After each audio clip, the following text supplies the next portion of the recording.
For over a century, the Macedonian Phalanx had been one of the most terrifying military machines in the world. It had marched with Philip II. It had conquered with Alexander. It had crushed Greeks, Persians, and kingdoms from the Aegean to India.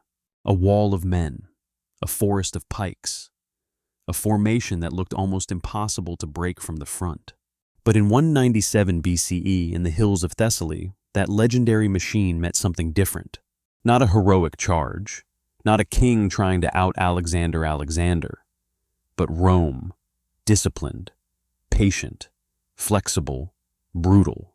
The battlefield was called Cynoscephalae, the dog's heads, a jagged range of hills in Greece. And on that broken ground, one of the ancient world's greatest military questions was answered. What wins?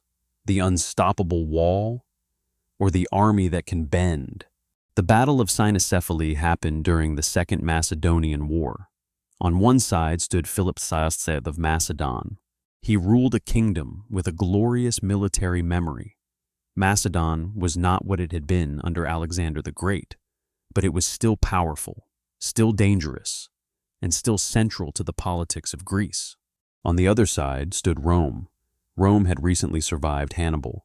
That alone is important. The Roman Republic had endured one of the greatest military nightmares in history, rebuilt itself, and emerged hardened by war. Now it was looking east.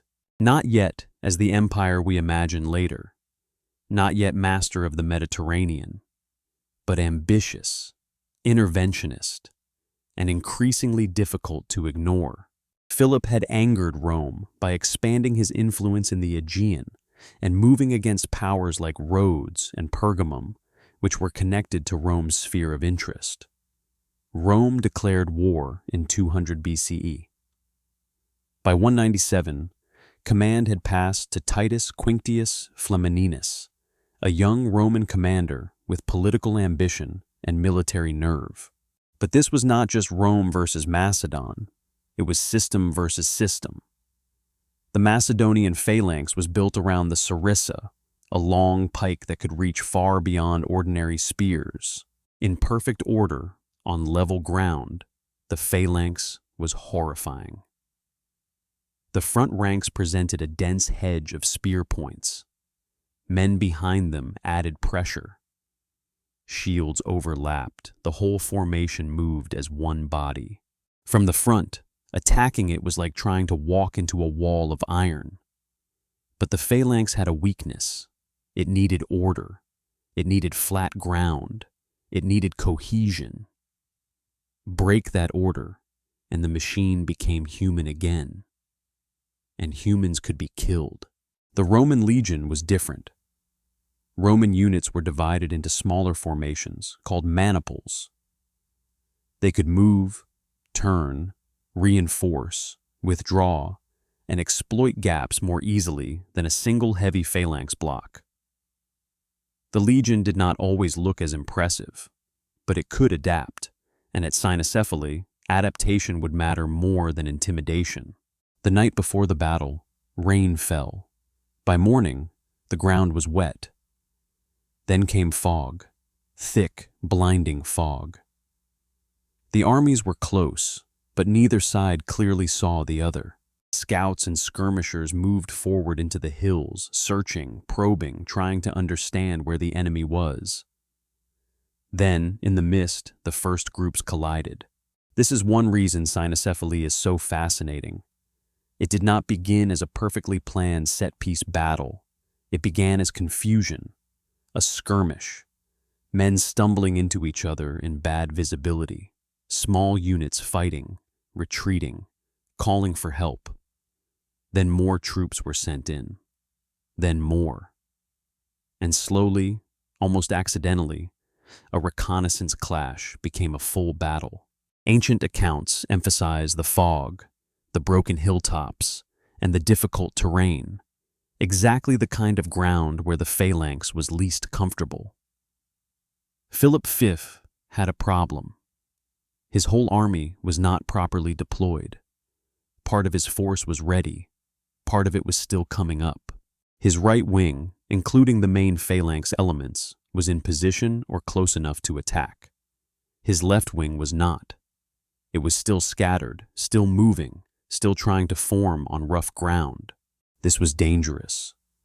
The phalanx was powerful when complete. But half a phalanx on bad terrain, with the rest of the army not ready, was a risk. Still, Philip saw an opportunity. His right wing was on higher ground. The Romans opposite him were vulnerable. So Philip attacked, and for a moment, Macedon's old nightmare returned. The phalanx came down with its pikes lowered. The Roman left began to give way, not in total panic, not yet, but it was being pushed back. From the front, the phalanx was doing what it was designed to do. It was driving men backward through sheer pressure. This is the moment when Philip might have believed he was watching history repeat itself. Macedonian pikes advancing, Romans yielding, the old machine still alive. But Flamininus saw the whole battlefield differently.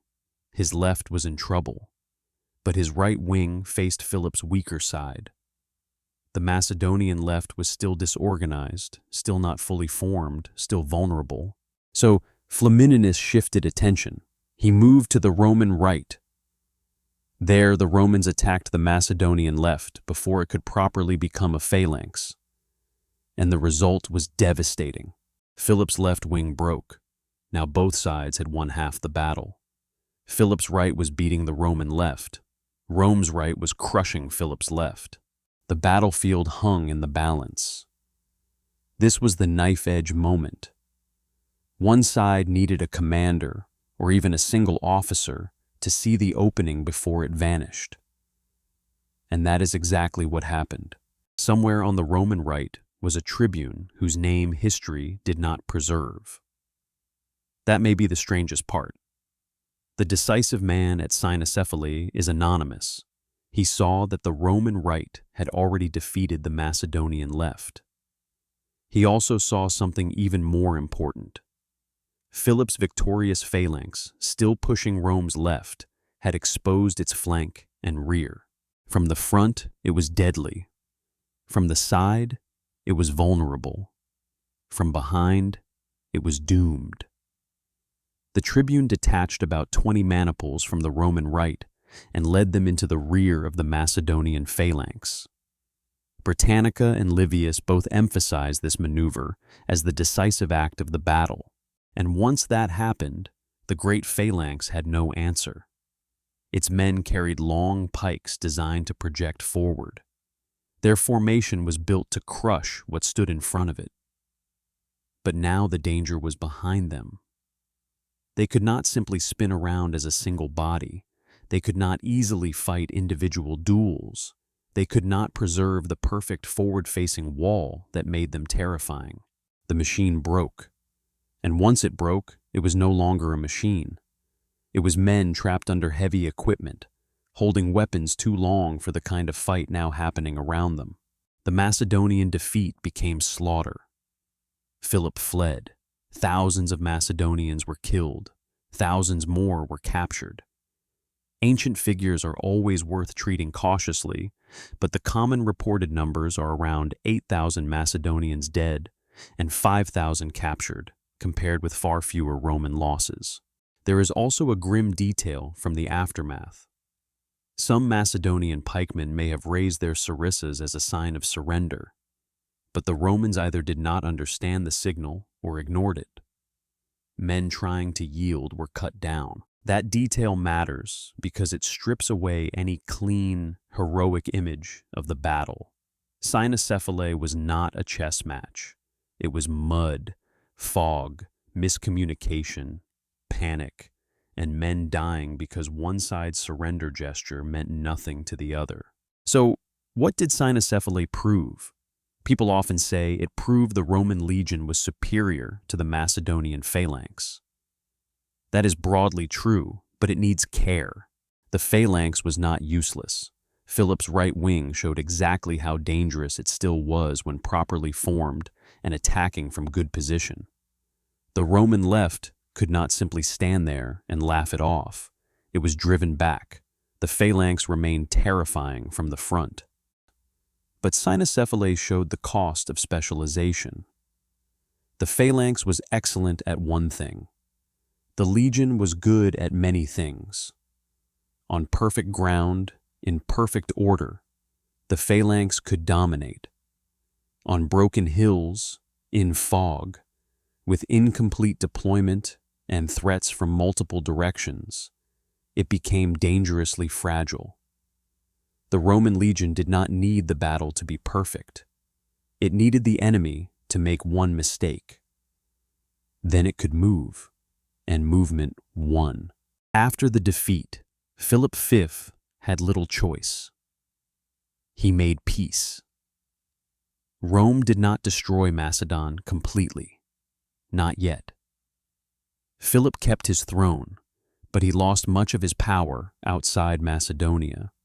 He had to give up many dependencies, reduce military strength, and accept Rome's terms. Then came the great Roman performance. In 196 BCE, at the Isthmian Games, Flamininus declared the freedom of the Greeks. To Greek ears, this sounded magnificent. No more Macedonian domination, no more Philip controlling Greek cities, freedom, autonomy, independence. The crowd reportedly erupted, but there was a catch. Rome's version of freedom came with Roman expectations. Rome had not crossed the Adriatic purely out of charity. It had entered Greek politics. And once Rome entered, it rarely left without influence. Livius puts the problem bluntly. Greek liberation did not mean Greeks were free of obligations to Rome. Later conflicts would prove that point, ending with Rome's sack of Corinth and annexation of Greece in 146 BCE. So, Cynoscephalae was not only the end of one war, it was the beginning of a new reality. Macedon had been checked, Greece had been freed, and Rome had become the power everyone now had to calculate around. The strange thing about Cynoscephalae is that it was not clean. It was not a grand, perfectly staged duel between two military systems. It was a messy encounter battle born from fog. The armies stumbled into each other. The terrain interfered. Philip committed before his whole army was ready. Flamininus adapted. An unnamed tribune made the decisive move, and the future tilted. That is why the battle matters. Not because one formation was magically better in every circumstance, but because war punishes rigidity. The Phalanx was magnificent when the world cooperated with it. The legion was dangerous because it could survive when the world did not. At Cynoscephalae, the world did not cooperate. The hills were broken, the fog was thick, the lines were uneven, and the army that could bend destroyed the army that had to remain whole. Cynoscephalae was a battle of hills, fog, and timing. A battle where one wing won, the other wing lost, and one unknown officer saw the truth before anyone else. The Macedonian phalanx had once carried Alexander's world to the edge of India. But in Thessaly, on rough ground, against Roman flexibility, its legend cracked. Philip V survived. Macedon survived. But the old order did not. After Cynoscephalae, Rome was no longer just a Western power interfering in Greek affairs. Rome was the judge of Greek affairs. The legion had met the phalanx, and the phalanx had looked unstoppable until the Romans walked around it.